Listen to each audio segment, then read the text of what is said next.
Welcome to the Dice Tower, a series of video reviews about board and card games. Here are your hosts. Hey everybody, I'm Tom Vassell. I'm Roy Candy. I'm Wendy Yee. I'm Chris Yee. Today we're talking about a game that's been in the works for many years, actually, and that's Dice Realms. Dice Realms, designed by Tom Lehman, who's best known for Race for the Galaxy. Yeah, for sure. Loves that style of game, and one of the expansions for Race for the Galaxy, or Roll for the Galaxy, Roll for the Galaxy has a similar mechanism. Customizable dice. These dice first showed up in a game many years ago called Rattlebones, Right. which is one of the most simple games existing. It's really, really simple. This is a more complex. This would be best described as Dominion, but with dice. Is that wrong? That's how I feel in a lot of ways. Yeah. I could see that comparison very easily, yes. I mean, that's a very... It's such a it's simplification, broad, but yeah, it's not wrong at the same time. Right. So, anyhow, it's finally out. It's a huge box. I'll show you how it's played, and we'll be right back. So at the beginning of the game, you're going to put this tray out. This tray is always available in every game. But you're going to reach in this big bag and pull out some tiles that will affect the game. So these tiles will be various tiles that are going to be in each game, or sides to the dice. So there's a whole tray. Every one in here corresponds to one of those tiles. Although some tiles have what's called like a flight, where they have 3 different sides that go with them. And so for each tile that you put next to the board, you'll also pull the ones for that. So let's say if this one here is war, I would pull these 3 out. Sometimes the tile might affect the game with some other rule changes. It might affect this die here, this event die, but you can only ever have one attack type of these 5 extra tiles, and you can only have one tile that affects this. Other than that, the rest of the game, these are all sides to dice that you can get during the course of the game, but each player is going to start with 2 dice that are exactly the same. One's white and one's black, but they have the exact same 6 sides on them. They have 2 of these pink, then 1, 1, 1, 1, and 1. Players start with some grain. They start with a re-roll token. And they also start with this little board here. This board shows that you have 1 money in your chest, and it keeps track of the number of upgrades that you'll get over a turn. In each round of the game, one player is going to be rolling this. It's going to be passed around the table. That player is the first player, the fate die. It doesn't really mean much at the beginning of the game, but it can matter near the end of the game who is first, because that person might buy things first, etc. Players are also rolling their 2 dice, and you get 1 free reroll if you want, and you can spend reroll tokens to reroll a die. You can spend those as many times as you want, or if you have any of these tokens, you can simply set a die to any face you want. Now, the fate die is important because you're going to look at that. If you roll this winter symbol here, you have to pay a grain for each die that you have. If you cannot pay a grain, for each one you can't pay, you'll take one of these -2 point tokens. Other than that, players are going to look. This fate die is going to affect things in other ways, and we'll talk about that in a little bit. But let's take a look on what's on each side of the die. So this side gives you 2 grain. This gives you 2 money. This gives you 1 upgrade, and that's on the die twice. This gives you 1 victory point, and this gives you 1 grain, 1 money, and a shield. Let's talk about those resources. Grain is an actual physical resource that you will collect. So are points. You'll collect those. Money is a little bit different. Money is a virtual resource that you will use to buy things, which it shows here. So I can spend 2 money to get an upgrade, and you'll keep track of your upgrades here. I can spend 5 money and 2 grain to buy another die. When you buy a die, there's 2 dice you can pick. You can pick one of these gray dice, which has the 6 sides that are the exact same as your starting dice, or this green die, which just has a victory point on every single side. You can spend 3 to repair a die. There are some attack dice that will cause, you'll have to replace one of the sides of your dice with a destroyed side that will fix it. And then you can buy re-roll tokens for 1 and set a token to any side for 4. Players are doing all that. Here's the deal. The shields are kind of a temporary resource 2, those are used to block attacks. There's an attack on the fate die here, which basically says you can't use one of your dice this round. But if you have a shield, you'll block that. And there are other attack dice that can be added to the game. This gives every player 2 free upgrades. This means all dice produce 1 less grain, but players can turn 2 grain into money this turn. And this one says all grain dice give you 1 extra grain. Once everyone's done collecting everything they have, at that point players can spend their upgrades. You can't spend upgrades you can't keep upgrades from round to round. You also can't keep money. So you want to spend all your money, you have this one to spend. If you spend the one in your chest, you turn it over. And if you have it on the 0 side and you have 1 or more money left over and you don't know what to do with it, you can say, I'll put 1 in my treasure chest to turn this over. But like I said, you use this token here to keep track of your upgrades. You can buy upgrades for your dice to make the sides better. So for example, I might want to upgrade this side that gives me 2 money to 3 money. So I'll spend 1 upgrade to do that. I'll pop this out and put this in, making it 3 money. And rather than show you all the sides, I'm just going to show you a board here. So the way it works is there's a level 1, a level 2, and a level 4 side for each of the basic sides you start with. So it's a victory point, 2 victory points, 4 victory points. It costs 1 upgrade to go from level 1 to level 2. It costs 2 upgrades to go from level 2 to level 4. And you could even skip and go right from level 1 to level 4 by spending 3 upgrades. Here you get 2 grain, 3 grain, 4 grain, and 2 money. 2 money, 3 money, 4 money, and a reroll token. 1 money, 1 grain, and a shield. 2 money and 2 shields. 3 money, 2 points, and a shield. 1 upgrade, 2 upgrades, 2 upgrades, and 2 money. And players can also pay 1 upgrade to change colors. So I might say, I have this level 1 green. I don't want to use that. I would rather have another money on my side. So I'll change a green to an orange. That costs 1 upgrade. And you can say, I'm going to change this level 1 to a level 3 orange. That costs 1 to change it to orange and 3 more to go up here. So that'd be 4 upgrades to do that. Players can also buy from the 5 tiles that are set aside over here. These 5 tiles you drew will each come with different things. Usually they cost 2 upgrades, and you can just change any side of your die to them.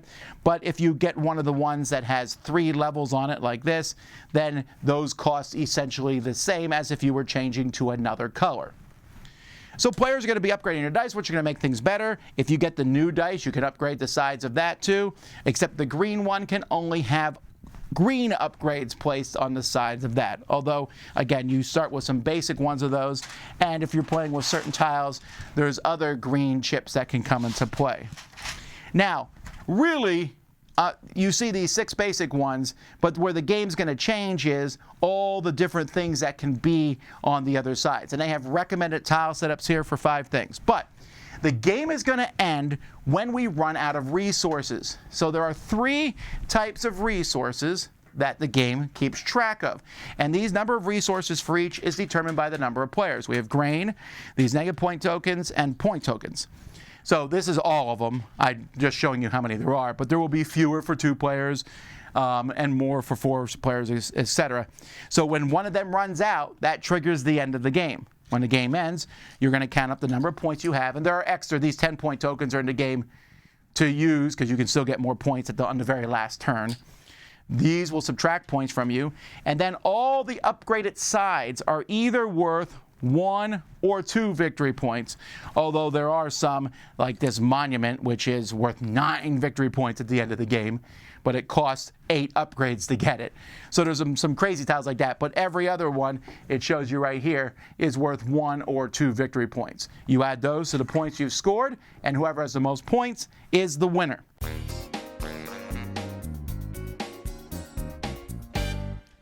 So first, I think people will ask, switching the faces on the dice, how annoying is that? How hard was it? I found it really easy. I found it very easy as well. It wasn't hard for me to do it at all, and it was actually one of the really exciting parts of the game, I think. You know, being able to switch all the stuff out and being like, oh, what do I get next? Oh, okay, that part. I thought you were doing the actual... Like, the difficulty of it wasn't hard at all. These dice have been around for a while. They were actually like as a prototype thing you could get on the Board Game Geek store for a while. Really? And like you could actually buy these dice and get them, but they just came with blank faces. So I guess it's kind of interesting to see a game actually made out of these dice, which is really cool. I actually want some of those now. I'm trying to think of a I good have some in reason. a drawer somewhere, so my prototypes fell through. That seems like a good game making component, like if you're making Yeah. a game, yeah. Because Chris had some dry erase dice that were like this big. They were very awkward. They were probably They were giant. But it's funny because you say it's like a game making thing, and that's the kind of the point of the game is you get to make your dice throughout, and it's satisfying. It's fun to pop out something, put a better version of it on there. Yep. And then you just hope to high heaven that you actually roll it.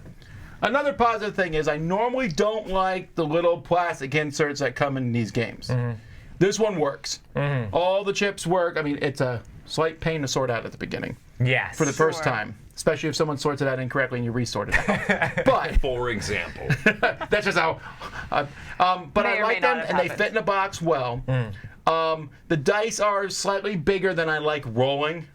Dumb as that sounds, they're bigger, but they work fine. My complaint about this, I like the compose for the most part. My complaint is it's not a pretty game. I'm sorry, it's just I agree. not. All the sides of the faces, it looks like a big spreadsheet. I can get over that. But like if you play Dominion and you ignored the art in it, that's what this is like because the only art is on those tiles. Right. It's really weird. I remember Z walked by as we were playing it, and he's, are these war game chits? What is this? All those die faces look so.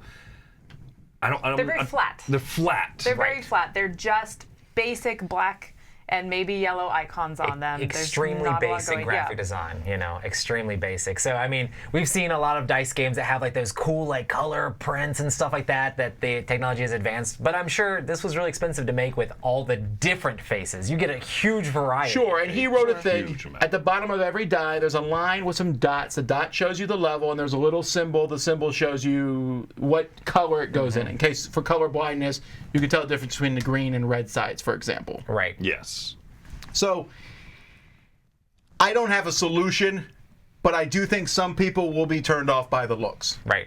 Absolutely. I can see that. I also find that the iconography is a little bit of a struggle. You have this giant mat that you can look at and you can reference, kind of that Excel spreadsheet kind of thing.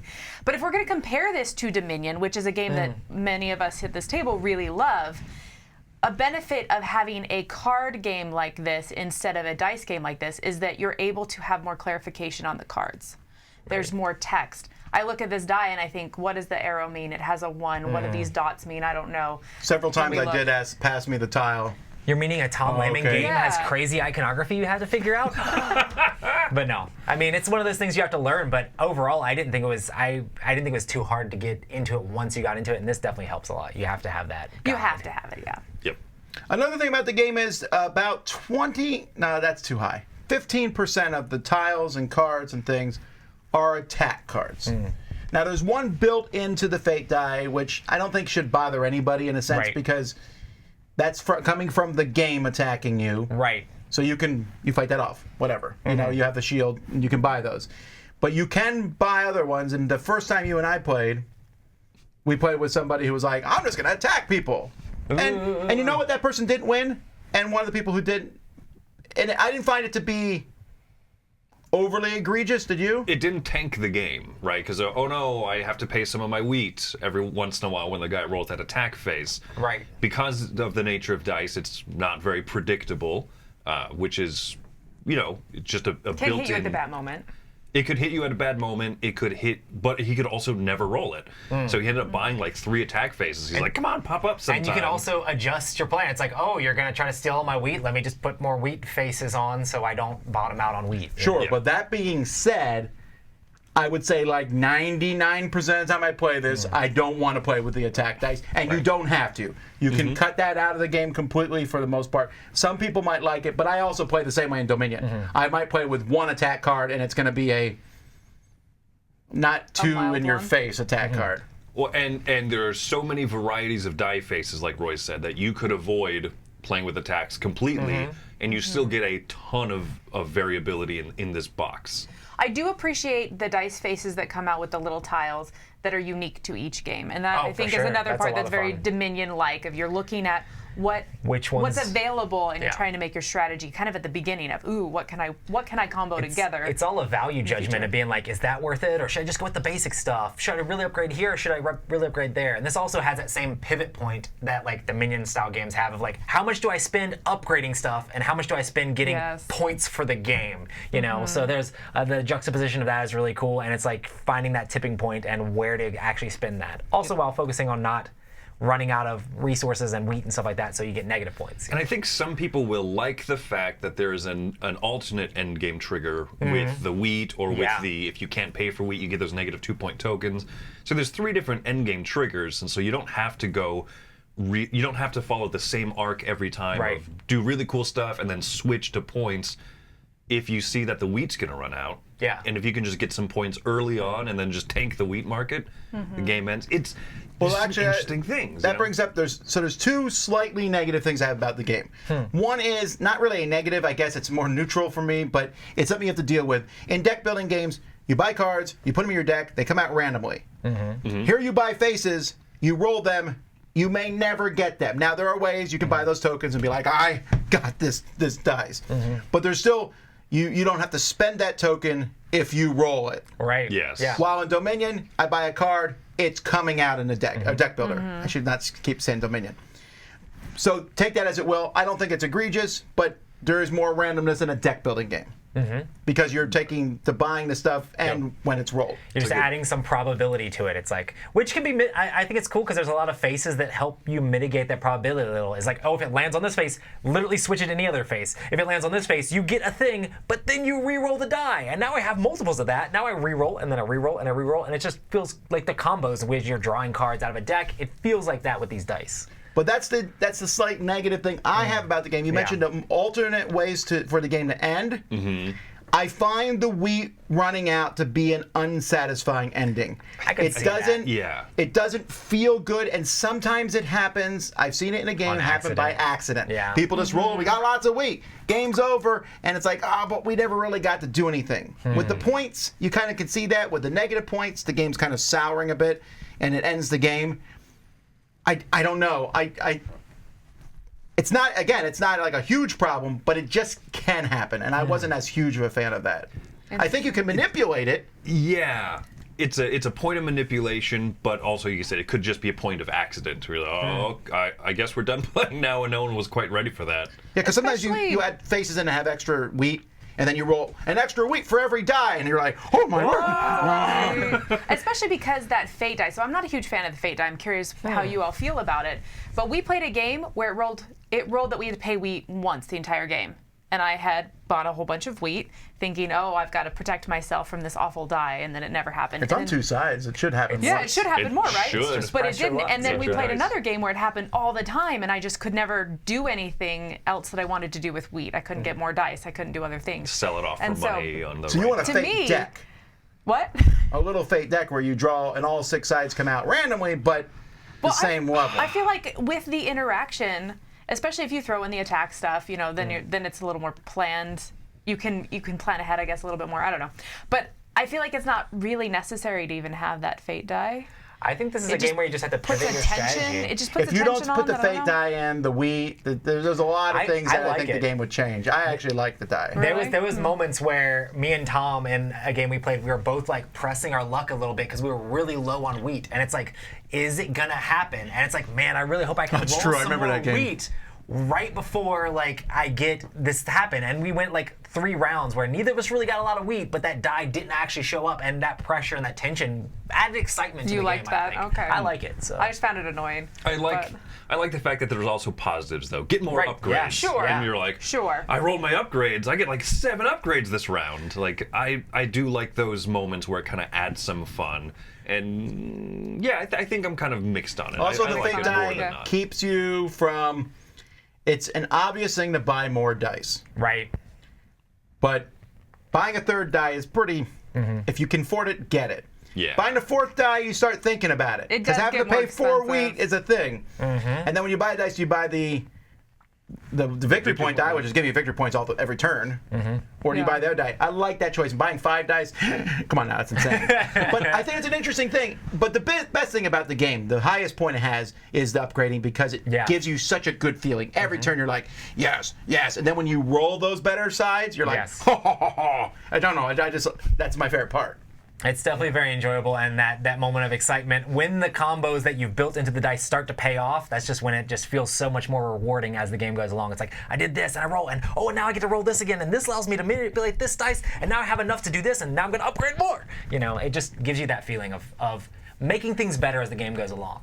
Do you feel like the early strategy of upgrading faces on your die, do you feel like that is just a straightforward strategy that you'll just always do? Not quite. It depends. If there's attack dice in the game, I might upgrade to defense quickly. Or get some more weed or whatever. But I've also found, for me, I like upgrading the orange side. I like to get money faster because if I can pull that off, I can get another die. And I found that works well. But my first reaction, I think most people will be upgrade pinks. Yes. Upgrade the upgrade actions. That way you can get more going. And never upgrade the victory points at the beginning. But it depends what those other 5 are. Because it feels like it would be like not ever getting money in Dominion. You're like, I can buy. Yeah, but see, you 3 to 4 have cost money cars. here. I don't know. I mean, getting an extra die is a good jump. It's just different strategies of, do you really want your couple dice you have to be extremely good, or do you want to have multiple dice that you have more resources, like a different direction? It's just different strategies and different ways you can play it, and it's cool that you can pull both those off. I think, for me, one of the odd things about this is that I cannot remove from my mind the fact that I played that Roll for the Galaxy expansion that does so many of the exact same things as this a few years ago. And I really like that Roll for the Galaxy expansion. I think it's neat. And this one is just kind of like one of those modules expanded out to a whole game. Interesting. So I'm pretty sure that module is from this game. I'm pretty sure, like you said, this has been in Like it development for a started long first. time. But it's hard for me as the game player to remove the fact, like, I've played something basically exactly like this a while back. This is more robust. You're one of the few people who's played that expansion. That's funny because I feel that's the true. opposite of you.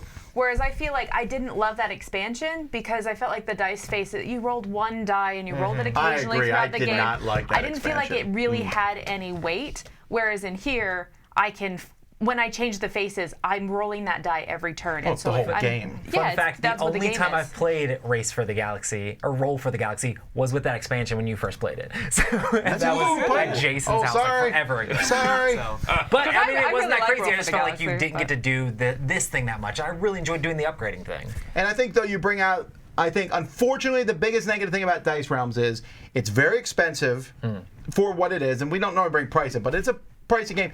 And it also feels like, it almost feels like I feel like it missed the market by 10 years. Yeah. If this had come out right after Dominion, I would have been like, oh, I'm still enjoying the game a lot.